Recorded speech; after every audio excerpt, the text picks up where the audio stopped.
People will rarely remember what you said, but they remember how you made them feel.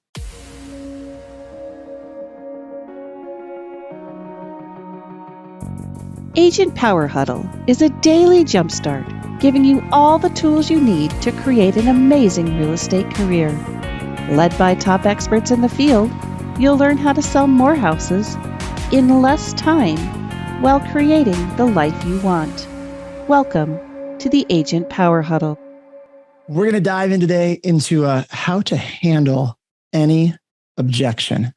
So if you want to learn how to handle any objection and really feel confident in any situation, no matter what the client says, buyer, seller, whoever it is, I'm going to teach you some really powerful patterns that in the next few minutes will kind of break down how you can be comfortable in any situation.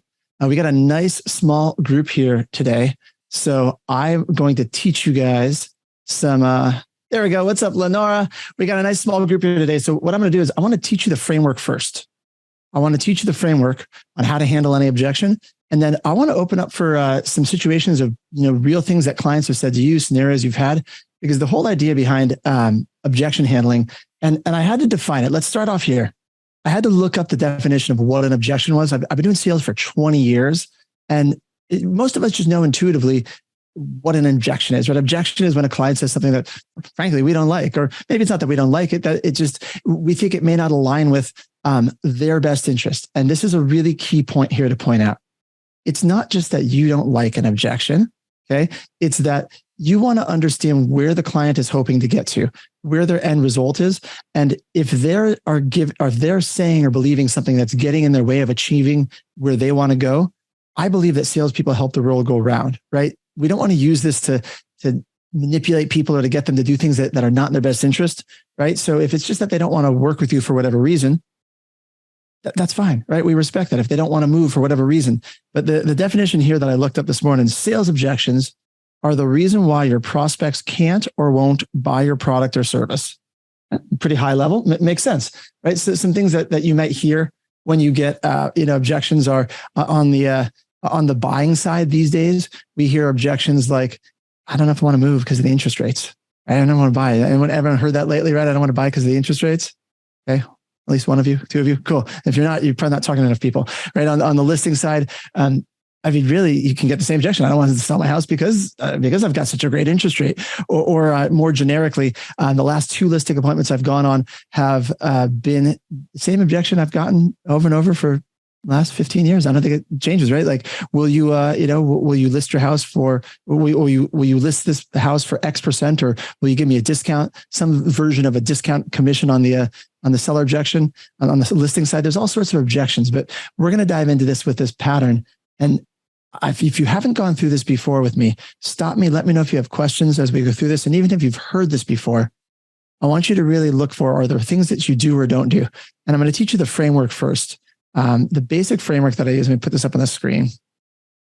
So this is the powerful objection handling patterns. And there's a few different methods we can use, but I want to give you a general framework.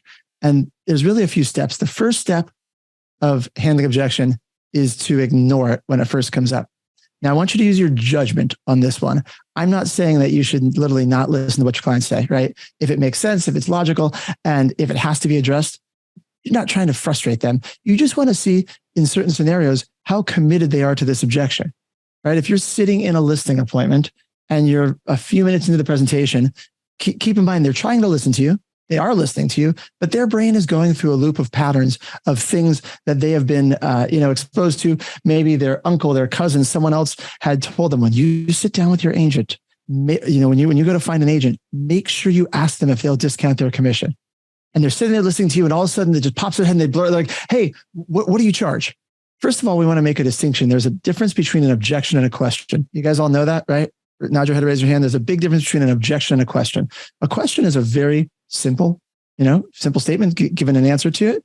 And even some questions are better answered later on. If at the beginning of a listing presentation, someone says, what do you charge? My response is, great question. We will absolutely handle that. Right? Let me make a note. And then I will continue on and I'll come back to it. That's just a question. It's not even an objection. If they say, hey, are you going to discount your commission? I was told I need to make sure that I ask for a discount. Again, if it's early on, I may ignore and say, it's a great question. Let me make a note. I'll make sure we address it. it's not my job to necessarily bring that up again. When we go to sign the paperwork, I don't have to say, hey, remember you wanted to ask for a discount, right? If they're committed to this objection, it's going to come up again. Does that make sense, guys? In the case of like, I'm not going to move because I don't know if I want to move because the interest rates, like you're on an initial phone call with a potential buyer. I don't know if I want to move because the interest rates are pretty high right now. That's one where use your discretion. You could try to ignore it, right? At the moment, be like, okay, makes sense. And tell me more about your situation. You're going to want to learn more details before you decide whether you can truly ignore the objection or not. Sometimes they do need to be addressed, right? You're going to seem very, very callous if you ignore the fact that they've talked about interest rates, their affordability, their payments, and you just keep trying to steamroll them into a house. That's not at all what I'm talking about. Just use your judgment on this one. Fair? Okay. So first step is to ignore in a lot of cases. But after that, we want to restate. And I'm going to teach you a technique in a minute for restating things in a different way that goes into a bit of objection handling. But at its really core, restating is just repeating back to someone so that they know you're listening. And so you can make sure you've got it right. A lot of you guys who've been trained in sales or you do this intuitively, you restate things back to people. And when people restate things back to you, let's pause for a minute. How many of you have ever talked to someone that you said something and they say, let me make sure I got this right. And they repeat it back to you. Does anyone tell it, right? Doesn't that feel good? When they do it, they're like, oh yeah, they got me, right? Sometimes they repeat it back and they do such a long-winded version of it that you're like, this is a waste of time, especially you high Ds out there. You're really driver personalities. You're like, I don't need the whole recap. I just said that. But if they're really keeping it short and sweet, your restate should be, right? Short, sweet, and repeating what they said, right? So again, let's use this one because I think this comes up a lot these days on the buyer side.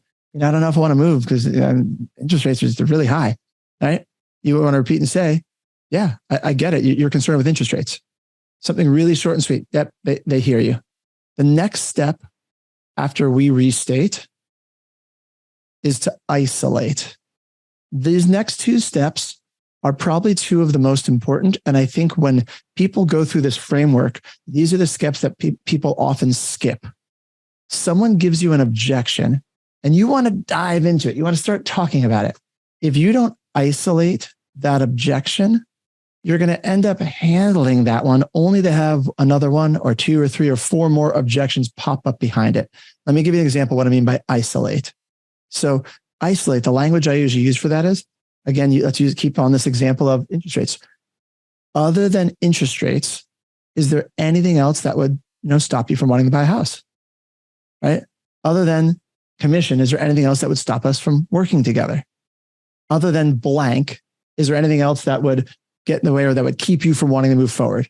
That's the idea of isolating, because you might find there's 2-3 other things that come in there, right? For example, they might say, well, I'm a little worried about losing my job, or I just lost my job, or I had a bankruptcy. Okay, now we're getting into the realm of another distinction I want you to make. Write this down. There's a distinction between an objection and a condition. There's a difference between an objection and a condition. And if this is new to you, right? If this is one of the first times you're kind of diving into some of these, the more you practice this, the better you'll get, and you'll start to identify these things really without even thinking about them. But it starts with just acknowledging and being aware of what they are. I think probably the best example of objection versus condition is a buyer who wants a 1-story home, right? You're out there showing houses. You pull up to a house. It has 2 stories. And they say, man, we really just want a 1-story house. You could do your best to handle this objection all day long, right? But truly, that's more of a condition. There's nothing to handle there. Like, it's just, you missed either finding out about that in advance or really hearing what your client's looking for. And so when you can distinguish between a condition and something that really can't be changed. A house is 2 stories. Yes. Could you put in an elevator? Sure. Right. There are things you could come up with, but in general, you guys get that, right? 1 story versus 2 story. That's conditional. So as you're going through this, I don't really want you worried about, is it a condition or is it an objection? Because if your brain starts going down that road, it's going to be hard to handle it. But as you start to look back on, why did that not go the way I wanted to? When you start to troubleshoot this yourself, think about it. Were they asking me an objection or a question? And was it a condition or an objection? These things will give you that filter. But once we isolate the objection, okay, other than interest rates, is there anything else that would stop you from wanting to buy a house? No, that's pretty much it. Right? Once we isolate that, the next step is going to be to cushion it. Cushion. So we've got ignore, restate, isolate. Now we're going to cushion it. And cushion's a pretty straightforward one, which just lets you take the edge off it. It kind of, my wife, I don't know if you guys have heard me talk about my wife very much, but she is a therapist. Okay. My wife is a licensed therapist, and I've learned a ton from her. So they use the term normalizing. You ever heard that term? Normalizing means to make someone feel like they're right on track, right? Okay. So let's say they said, I don't want to move. And interest rate's pretty high. I'm going to isolate it. Is there anything else? I have an objection. I'm going to cushion it. I'm going to say, you know what? That's what most of the buyers I'm talking to right now say. Okay. You're right on track. That's pretty much the feeling going on out there. And let me show you a few things that we can do to address that concern. Right? We're going to cushion it. You're right on track. Everyone else will say that they ask you about, will you list my house for X%, something really low compared to what you normally charge? You might say, I like the way you think, right? Most of my clients, actually, it's a conversation we have right before they hire me. Right? Just make them feel normal. So that it helps them feel less defensive. It helps them feel less defensive. I'm going to give you the last 2 steps, and I want to point out one other thing that's really important in this. After we cushion it, that's when we go to this handle step here. And I'm going to give you a couple of different ways, at least one way today, depending on time, of how to handle objections. Then we'll go into this idea of you'll throw out someone I really want you feeling confident that you can handle any objection. That's the idea today, is handle any objection. But after you handle it, then we're always going to close. This is yet again another step that a lot of agents miss, especially if you're newer in sales and you're lacking some of that confidence. The whole idea of fake it till you make it, the reason why it's effective for a lot of people, it allows them to come across as confidently where they're going to continue to ask for the order. It doesn't have to be a hardcore close of like sign here, right? That's kind of old school sales tactics. It might be something softer in a listing situation where you're more just like, so do you want the photographer to come out, end of this week or sometime next week? It's a very soft close, a way of just moving into the next step. I see Patrina nodding her head, right? She uses that one, right? Or do you need a couple of days to get the house cleaned up, or are we ready to get someone out, to get it listed? Something like that. Okay, that's the close. That's the whole statement here. But I want to point out one thing that underlies all of this. There's only 2 reasons why someone won't do business with you. There's only 2 reasons why someone won't do business with you. If anyone's been on a lot of these training calls with me over the last few years, does anyone know what the 2 reasons are? If not, I want you to guess. If you're not in a loud area, guess. What are the reasons why someone won't do business with you? Anyone got a guess? Suma's got a guess. Go for it, Suma. They like you, and What was that? They like you. So if they won't do business, they'd be the opposite, right? They don't like you. If they don't like you, guess, okay? They don't like you. I definitely think that's one, and it's going to fall under one of these 2 categories I'm going to give you in a second. I love it. Leonora, what do you think? What's the reason why someone won't do business with Trust. you? What? Trust. Yep. Trust is going to fall into the same category. Ready? So here's the two reasons that everything you can possibly think of falls into one of these 2 categories. They either don't see the value, or they feel threatened. They don't see the value, they feel threatened. So think about it. Trust, that will fall under this category of they feel threatened. And I'll explain. They don't like you. That falls under the category of they feel threatened. Or if they like you, that's value, because they want to do business with people they like. So here's how these categories work. See value. When we get to this objection handling, to the handle section of an objection, you're going to want to illustrate value and remove the threat. Illustrate value, remove the threat, right? So when you said, Lenora, they don't trust you. When I say threatened, I mean, it's almost interchangeable, right? They don't trust you. They feel threatened. It's not like threatened, like they think they're worried about their safety in a physical sense. It's not like we're worried that a tiger is going to jump out and attack them, but our brains are wired to protect us, right? You guys have probably heard this but if not, pay attention, because the way our brains are set up is we are always looking for danger. Some of us are really, really efficient at looking for danger. Means you're really anxious, right? Some of us are less efficient at looking for danger, right? We're outwardly more calm, but somewhere inside our head is always something looking for danger. And this probably comes from back in the day when there literally was a tiger that could jump out at any time. There are no more tigers here to attack us, but our brains are still trying to keep us safe. Good little brain. Thanks, brain, right? Trying to keep us safe.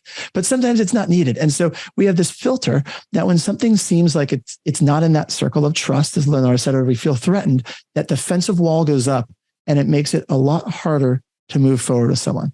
So there's things that you want to do, and there's language patterns. Whether we have time today or another call, we can talk about the language patterns that you can use to help remove that threat, right? There are things that you can do when someone says, like when someone said a minute ago, will you list this house for less? And I said, I like the way you think, right? That's a language pattern. Like, I like the way you think, right? We'll definitely cover that. That's a language pattern that you're starting to like remove that threat, that you're agreeing with them. We're going to still handle it. We're going to work to get our full commission. However, we're going to illustrate value to say, here's why we're worth our commission. And we're going to remove that threat and we're going to have people move forward. Is this making sense so far, guys? Yeah, absolutely. Okay. Any questions? Let me put this back up on the screen. Any questions on this pattern? Because if you get this pattern, this handle portion is going to be, there's a lot of ways to handle this, right? There's a lot of ways to handle objections, but when you put it into this format, this is the way that's going to really start to any questions to kind of shift the way that you deal with clients. Anything here that you guys want to ask about? All right. So let's talk about the handle. We got another 15 minutes. Let me talk about how the ways you handle this.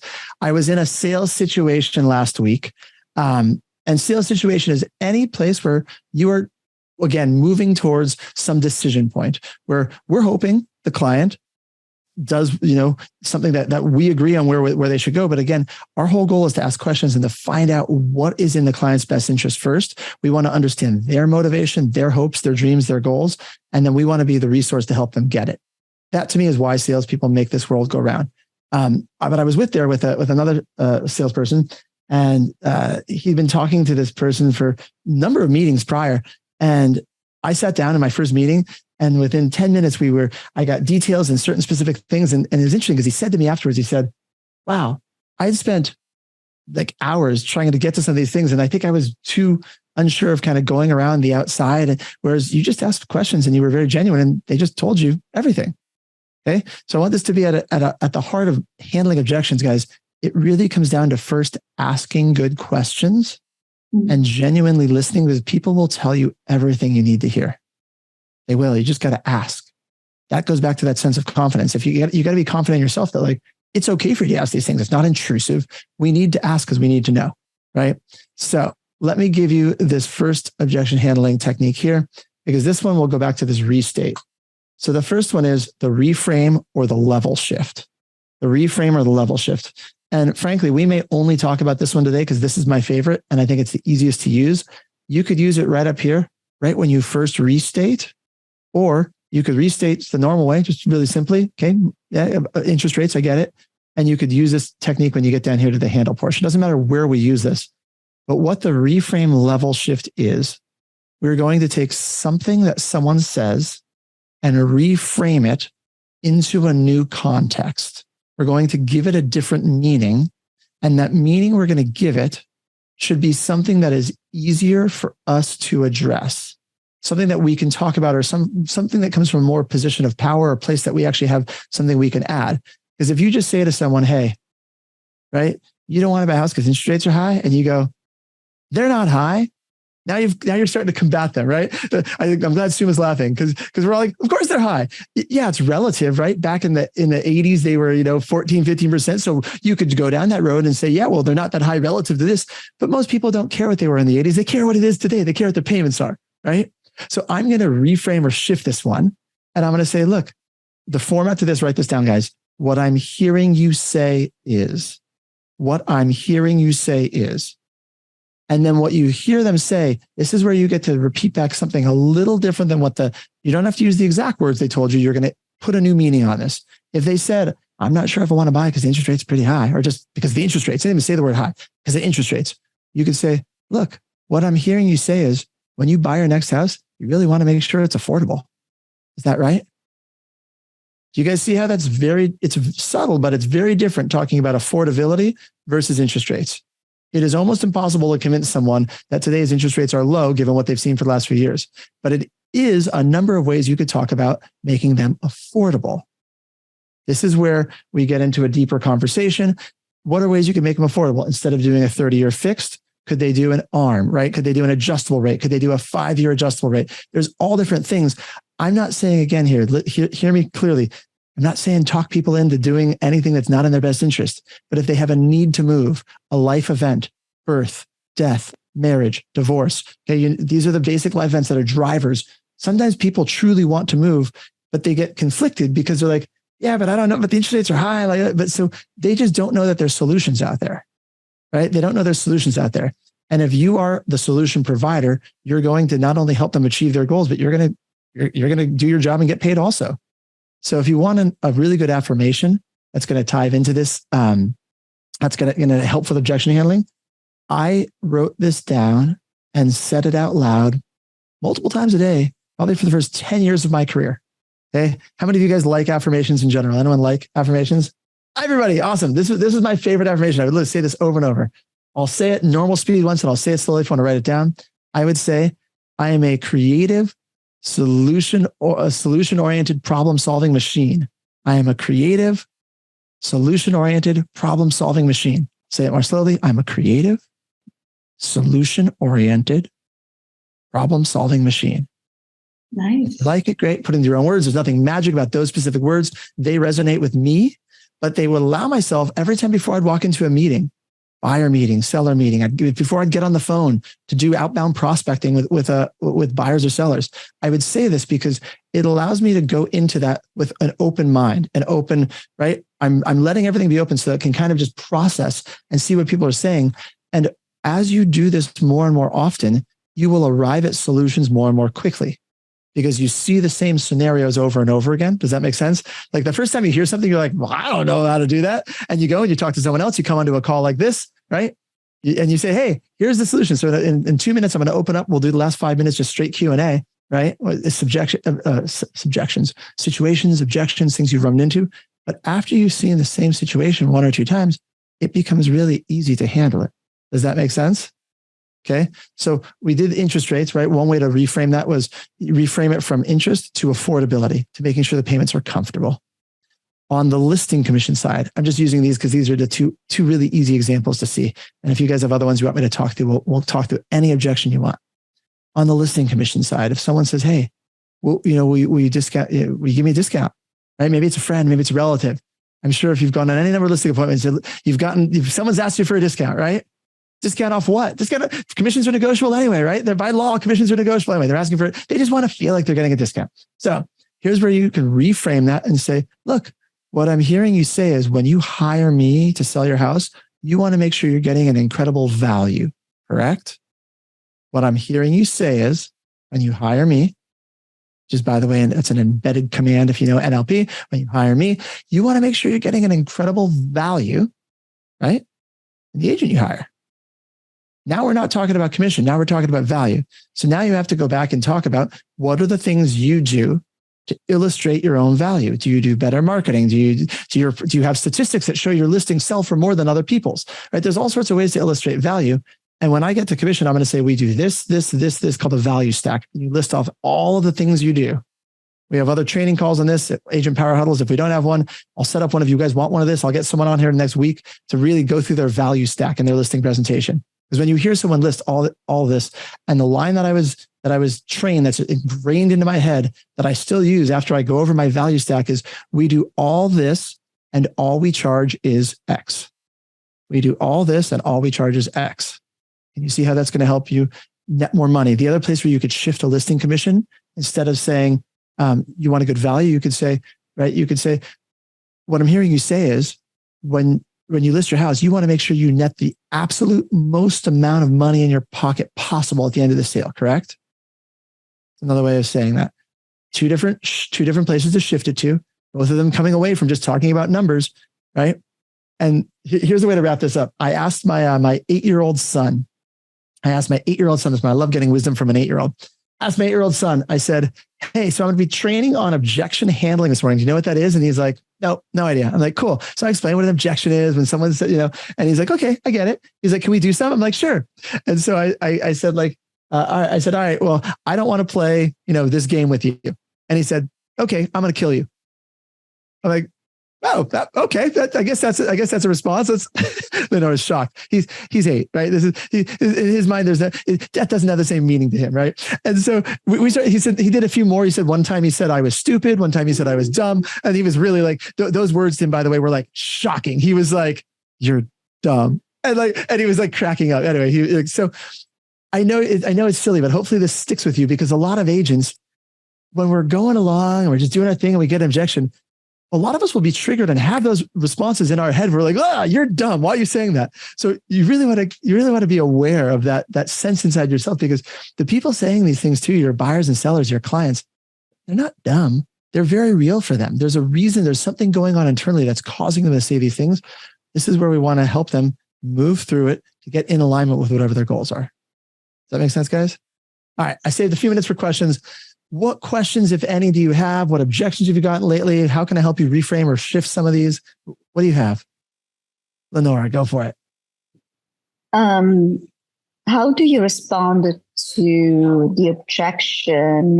To the question, how many homes you have sold? I mean, as listed.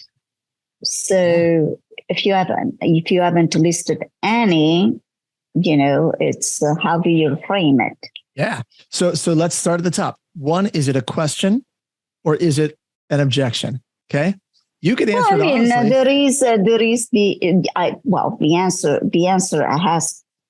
will be honest, but it has an objection behind it. It's like you don't have the. But I want you to think about it just from the really high level. Is it a question or an objection in the way they're asking it? How many homes have you sold is a very logical question. And if you say, I've listed 0 houses, right? I have a business partner who's sold many, and we work on properties together. And I will say that because of my experience in business as a whole, I've been in business for 30 years, 25 years, whatever. I've been in business for 25 years. I'm transferring that business sense into real estate, and I will outwork any other agent. I will work harder. I will work more. I will work longer. I will kill for you. I will work harder than any other agent you can talk to.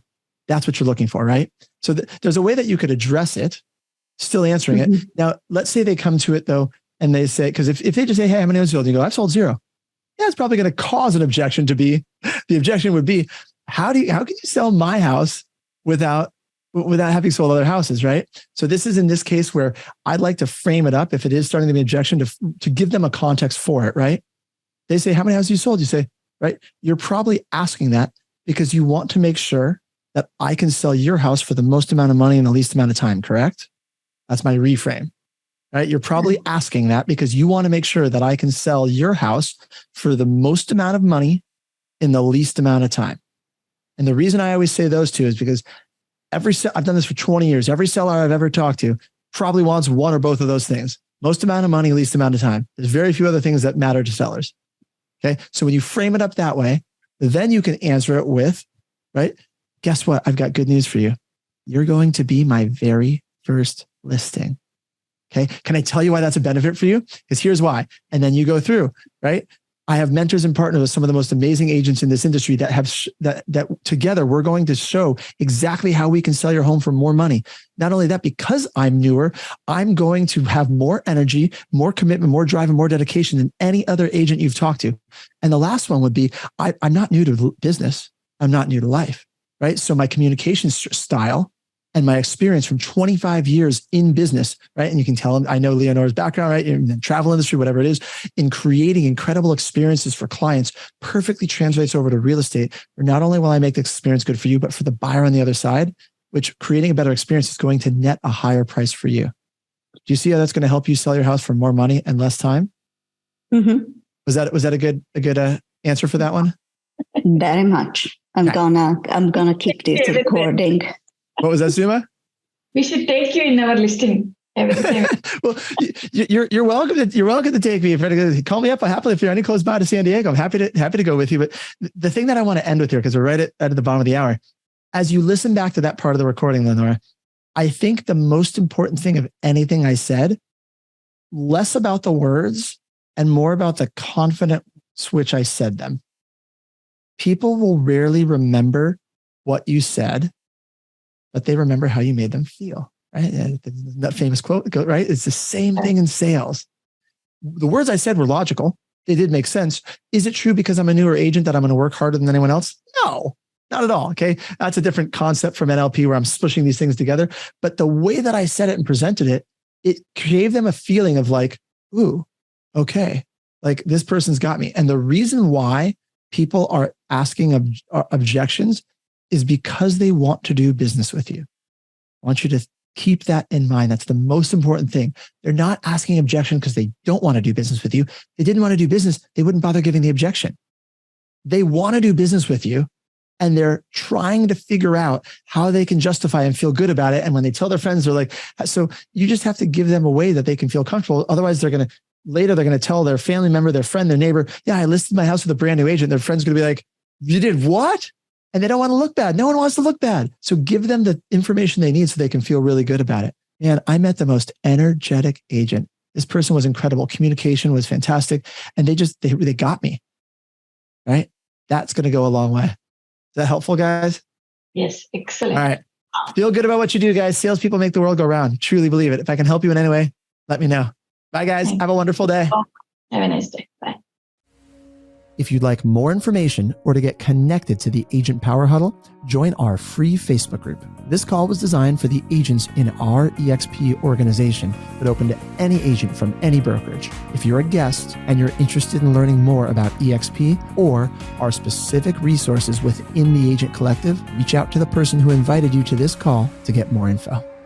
Produced by the Agent Collective Media Network.